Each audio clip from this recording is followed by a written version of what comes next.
కేంద్రం తీసుకొచ్చిన ఫాస్టాగ్ వార్షిక పాస్కి అనూహ్య స్పందన లభిస్తుంది. తొలి రోజే కోటికి పైగా వినియోగదారులు ఈ కొత్త పాస్ను కొనుగోలు చేశారు.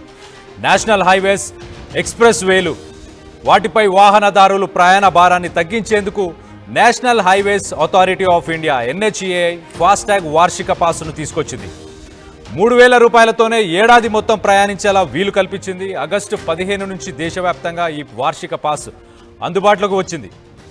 1150కి పైగా ఉన్న నేషనల్ హైవేలు అలాగే దాంతోపాటు ఎక్స్ప్రెస్ వేల దారుల టోల్గేట్లలో ఈ పాసును అందుబాటులోకి తెచ్చారు. ఇది అమల్లోకి వచ్చిన మొదటి రోజే దాదాపు 1,40,00,000 మంది ఈ పాసును కొనుగోలు చేసి యాక్టివేట్ చేసుకున్నారు. అలాగే రాజ్ మార్గ్ యాత్ర యాప్లో ఒకేసారి 20 నుంచి 25,000 మంది వార్షిక పాస్ను యాక్టివేషన్ కోసం లాగిన్ అవుతున్నారని national highway authorities of India తెలిపింది.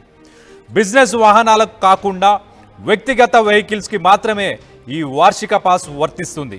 3,000 టోల్ పాసులతో వెహికల్స్ ఏడాది పాటు లేదా 200 ట్రిప్పులు ఏది ముందు వస్తే దాని ప్రకారం జాతీయ రహదారులపై ప్రయాణించవచ్చు.